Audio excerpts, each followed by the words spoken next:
Sa ikalawang araw ng confirmation of charges hearing para kay dating Pangulong Rodrigo Duterte sa International Criminal Court, patuloy na inilalahad ng prosekusyon at ng abogado ng mga biktima ng drug war ang kanilang mga basihan kung bakit dapat umusad sa isang trial ang kaso ng dating Pangulo.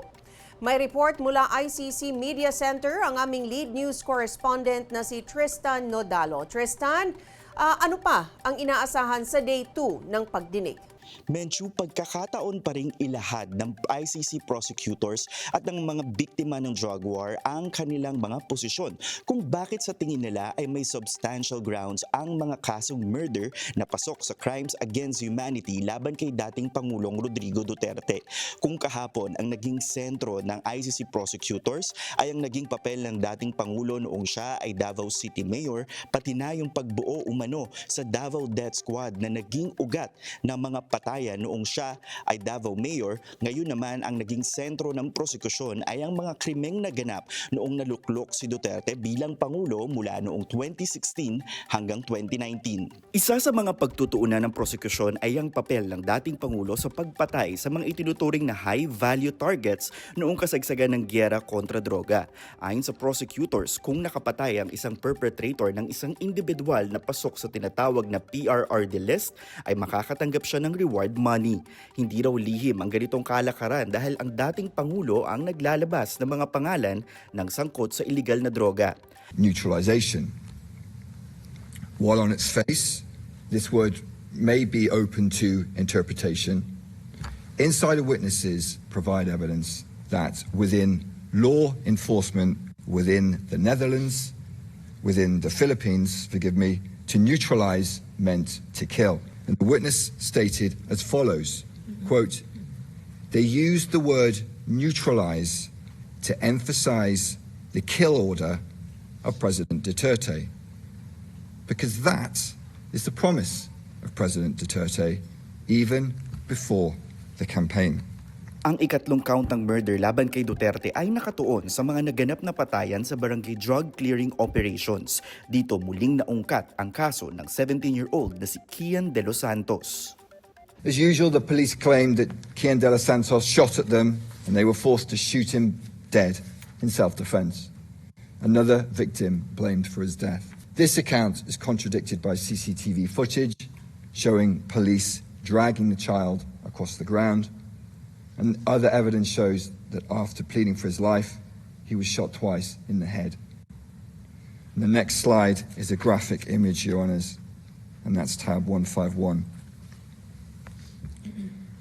On our screens, we see the tragic image of the body of the 17-year-old child, Kian De Los Santos.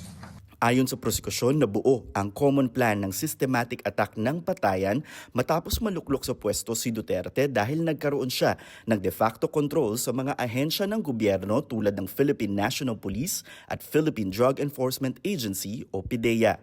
The police often use the term nanlaban, which translates to fighting back, to describe incidents in which they supposedly shot a victim in self-defense. And these reports were often almost identical. In essence, copy-paste reports in which victims were frequently blamed for their own deaths. Sa unang araw ng charges hearing, naungkat din ang papel ni Duterte sa pagbuo ng umano'y Davao Death Squad o DDS. He created a death squad. A leader who creates, leads, arms, and funds a death squad is not interested in due process or following the law. Ipinakita rin ng prosecutors ang isang lumang larawan ni Duterte kasama sina Senator Bato de la Rosa at dating PIDEA Chief Isidro La Peña. Co-perpetrators si Duterte, sina de la Rosa at La Peña ayon sa prosecution. And here in this photo, which was published in a newspaper, you can see Mr. Duterte holding an assault rifle. Inilabas din ng prosecution team ang isang chart kung paano napalakas ni Duterte ang death squad. First, if we go to the slide, thank you. Ronald Bato de la Rosa, who was a chief of the Davao City Police Office, or DCPO, from 2012 to 2013. Next, Vicente Danao, another police chief in Davao during the period. Next. Christopher Bong Go, who was Mr. Duterte's aide, special assistant, an important advisor from 1998 to 2016 for the Davao period and then continued later in the presidency. Mr. Dante Guiaran, regional director of the National Bureau of Investigation. And finally, Italiano Aguirre, who is a lawyer for Mr. Duterte. May tig-1.5 oras ang ICC prosecutors at legal representatives ng mga biktima ng drug war. Inaasahang sa victim submission naman ay ilalahad ang pagdurusang kanilang pinagdaanan pati na ang naging pattern of violence noong panahon ng Duterte administration. Sa huli, Menchu, kaya naman itinuturing na mahalaga itong confirmation of charges hearing bilang pre-trial process ay dahil kailangang makumbinse ng prosecution at ng mga biktima ng drug war ang pre-trial chamber judges na may sapat na basehan ang kanilang kaso para umusad sa isang paglilitis. Kailangan kasing ma-confirm ang kahit isang charge laban kay Duterte para tumuloy sa isang trial. Samantalang ang papel naman ng defense ay patunayan na walang sapat na ebidensya ang prosekusyon at legally flawed ang kaso laban kay Duterte.